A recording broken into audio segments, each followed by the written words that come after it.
Kagan tribe.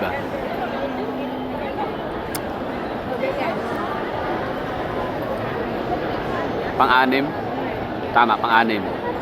So we have only 11 contingents contestant or ano ba tawag diyan? Representative. So 11 lang sila lahat.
Ayun, successful ang performance na iraos. And ayun, ang ginawa niya sa aking interpretasyon ay sinokis niya ang talent ng Bangsa-Kagan tribe. So ibig sabihin, Loki, sinasabi niya doon, or obviously, sinasabi niya doon na sila ang tribo na siyang may pinaka-talented or full of talent, parang gano'n, no? So what is music without dance? Parang gano'n, di ba? So sumasayaw sila. And another trivia pala, so yun yung interpretation ko. So let's go to trivia, base sa ano ko lang din to, pagkakaalam. So ang Bangsa Kagan or Kalagan, sila yung pinaka masasabi nating taga Davao talaga sila, like Davao Gulf, no? So coast of Davao, coastal of Davao, from Davao Occidental, Del Sur, Del Norte, De Oro, and Oriental. Although nung araw Oriental lang naman ang meron, wala naman mga De Oro, Del Norte, Del Sur, kundi Oriental, Del Sur, basta dalawa lang so far, or isa lang yata. Basta, so yung Kalagan tribe, sila yung Muslim na tribo ng Muslim na siya nga dumidepensa or lumalaban against Spaniards colonialism dito sa Davao, sa Mindanao, no? So kung ang rason bakit hindi nasakop, 'di ba, ang Mindanao ng mga Espanyol, I mean nasakop naman pero sobrang tagal na nakapenetrate sa mainland Mindanao itong Espanyol dahil nga sa tapang nitong mga Muslim na tribo. So meron sa north, no, yung Maguindanao, Sultan Kudarat, Lanao, tapos Zamboanga Peninsula, Samba Sulta, mga ganyan. So yung mga lugar na yan, may mga naninirahan sa coastal areas na mga kababayang mga Muslim, no? Kaya hindi nakapenetrate. So ganun din, bakit hindi rin sila nakapenetrate sa Davao region ang mga Spaniards? Kasi napakatapang din ng mga Kalagan tribe. So Muslim. So sila ang pinakaunang Muslim sa Davao region, itong Kalagan tribe. So ibig sabihin sila yung talagang nagmula sa Davao region or Davao.